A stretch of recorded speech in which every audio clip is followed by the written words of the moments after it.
ஃபைனலாக இன்றைக்கி வந்து சண்டே சமையல் பார்த்திங்கன்னா ரொம்ப சிம்பிளாக கருவாடு தொக்கும் முட்டை சில்லியும் வந்து போட போகிறேன். ஏன்னா இன்றைக்கி எங்கேயுமே போகலை, மார்க்கெட்டுக்கெல்லாம் போகலை, அதனால் முடிவு பண்ணியாச்சு. இப்போ ஒரு குண்டாவில் வந்து எண்ணெய் தடவிட்டுனா ஒரு முட்டையை உடச்சி இதில் ஊற்றி நல்லா கலக்கி உப்பு மிளகு பொடி போட்டு தூக்கி இங்கே சுடுதண்ணி காஞ்சிட்டு இருக்குது உள்ளே வச்சிடலாம், வேகட்டும். அப்புறம் எடுத்து கட் பண்ணி சில்லி பவுடர் போட்டு மிக்ஸ் பண்ணி ஆயிலில் ஃப்ரை பண்ணி எடுத்துட்டா முட்டை சில்லி ரெடி. அதையும் உங்களுக்கு நான் சொல்கிறேன். கருவாடு தொக்கு அதுதான் இன்றைக்கி சாப்பாடு. கருவாடு தொக்கு முட்டை சில்லி இதோட இந்த வாரம் வந்து முடிச்சுக்கலாம் அப்படின்ட்டு நாங்கள் வந்து பிளான் பண்ணியிருக்கோம். இப்போ வந்து முட்டை உடச்சி ஊற்றிட்டோமா, லைட்டாக வந்து உப்பு போட்டுக்கலாம். இதை அப்படியே வேக வச்சு எடுத்து கட் பண்ணியும் சாப்பிட்டுக்கலாம். கொஞ்சமாக மிளகாத்தூள் போடுறேன். நீங்கள் மிளகுத்தூள் கொஞ்சம் போட்டிங்கனாலும் நல்லாயிருக்கும். ஸோ இதை வந்து நல்லா அப்படியே அடிச்சு விட்டுடலாமா.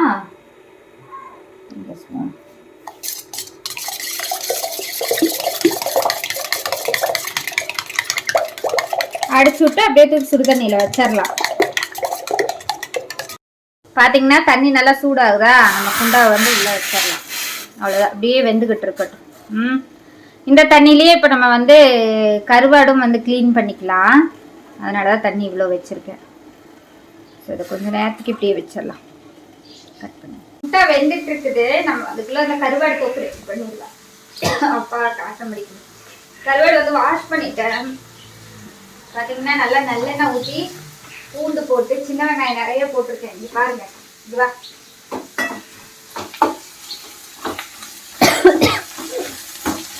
நல்லா வணங்கணும். இந்த வெங்காயம் வந்து நல்லா ப்ரௌன் கலர் ஆனதுக்கப்புறமா தக்காளி அரைச்சி ஊற்றிட்டு அதையும் நல்லா வதக்கி நம்ம ஊற்றிருக்கோம்ல எண்ணெய், இந்த எண்ணெயெல்லாம் பிரிஞ்சு வரணும். அதுக்கப்புறமா நம்ம கருவாடை போட்டு நல்லா வதக்கலாம். தொக்கு ரெடி ஆயிடும். சாப்பாடு சும்மா ஒரு பீஸ் வச்சு சாப்பிட்டோம்னா சாப்பாடு அப்படியே சூப்பராக சாப்பிடலாம். பார்த்தீங்களா, முட்டை நல்லா வெந்துருச்சு பாருங்க எப்படி இருக்குன்னு. இது வந்து நம்ம பீஸ் போட்டுக்கலாம். ஆறுனதுக்கப்புறம் எடுங்க. ஆறுறதுக்கு முன்னாடி எடுத்தீங்கன்னா உடஞ்சிரும். கொஞ்சம் ஆறிடுச்சு, எண்ணெய் தொடவினதுனால நல்லா வந்துருச்சு குண்டாலேருந்து. இப்போ இதை பீஸ் போட்டு நம்ம போன வாரம் சிக்கன் சில்லிக்கு வாங்கின பொடி இருக்குது மீதி, இதை வந்து போட்டு சில்லி வந்து போட போகிறோம். இதை கட் பண்ணுறேன் பாருங்க. அழகாக குட்டி குட்டியாக பீஸ் மாதிரி நம்ம போட்டுக்கலாம். கேக் மாதிரி அழகாக கட் ஆகுது பார்த்தீங்களா. ஸோ இந்த மாதிரி பாயில் பண்ணி சாப்பிடலாம். இது வெறும் முட்டையாகவே சாப்பிடலாம். உப்பு மிளகா அப்படி கலந்துருக்கோம்ல, அதனால் வெறும் முட்டையாக சாப்பிட்டாலும் நல்லாயிருக்கும். அதை குட்டி குட்டி பீஸாக கட் பண்ணிக்கலாமா.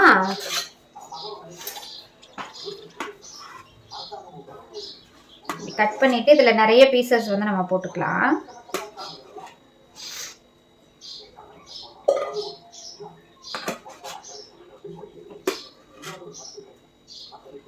இது அப்படியே வெங்காயம் மிளகா போட்டு தாளித்து சாப்பிட்டாலும் நல்லாயிருக்கும். இப்படி வந்து நம்ம பொடி போட்டு சாப்பிட்டாலும் நல்லாயிருக்கும். ஃப்ரை பண்ணி சாப்பிட்டாலும் நல்லாயிருக்கும். ஸோ நீங்களும் ட்ரை பண்ணி பாருங்கள். பெரிய சமையல் கலை வல்லுநர்லாம் கிடையாது.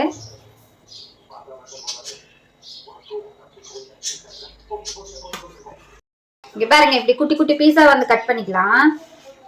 சின்ன சின்ன பீஸா கட் பண்ணிட்டேங்க பாருங்க எவ்வளோ இருக்குங்க. ஸோ இது என்ன பண்ணுறேன்னா அப்படி குண்டால போட்டுடலாம். குண்டால போட்டு மசாலா போட்டுக்கலாம்.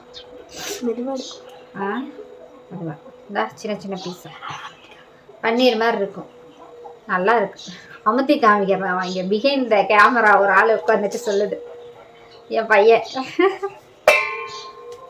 எத்தனை முட்டை போட்டிருக்கோம்? ஒரு 10 முட்டை போட்டிருக்கோம். எவ்வளோ, எத்தனை முட்டை போட்டோம்?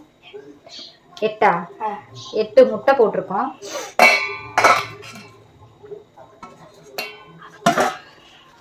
இந்த பொடியை கொட்டிடலாம். அவ்வளோதாங்க, பொடியை கொட்டி லைட்டாக எலுமிச்சம்பழம் புளிஞ்சு பரட்டி வச்சுருங்க. ஒரு அரை மணி நேரம் கழிச்சு எண்ணெயில் போட்டு பொரிச்சு எடுத்தா ரெடி. அந்த சமையல் டிப்ஸ் எல்லாம் வந்து நமக்கு தெரியாது. ஏதாவது தப்பாக இருந்தால் என்னை மன்னிச்சிருங்க. பொடியை போட்டிங்க பாருங்க, இப்படி நல்லா குளிக்கிடுறேன். சமைக்கிறது ரொம்ப பிடிக்கும், ஆனால் யார் சாப்பிட்றது?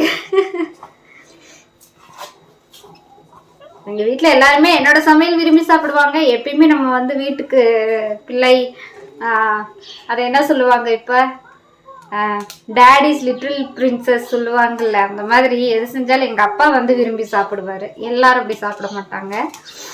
இப்ப வந்து அந்த கேட்டகரியில என்னோட பையன் சேர்ந்துட்டாரு. எது செஞ்சாலும் நல்லா இருக்குதுமா அப்படின்னு, வேற வழி இல்லை, தின்னுதானே ஆகணும். அதனால இப்படி வந்து பரட்டியாச்சு. நீ எண்ணெயில போட்டு ஃப்ரை பண்ணா ரெடி. ஓகே, சரி, நாங்க சாப்பிடும்போது உங்களை பாக்குறோம். நீங்களும் இன்னைக்கு நல்லா சமைச்சு சாப்பிடுங்க, சண்டே என்ஜாய் பண்ணுங்க.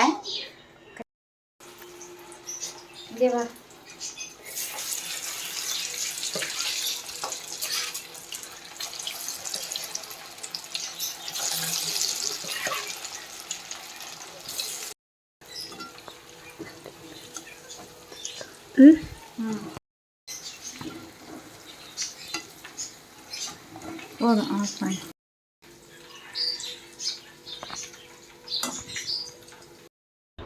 இன்னைக்கு சண்டே சமையல் சாப்பாடு கருவாடு தொக்குங்க.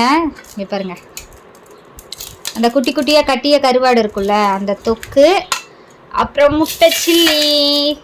அவ்வளோதான் இன்னைக்கு எங்கள் வீட்டு சண்டே சமையல். வாங்க சாப்பிடலாம்.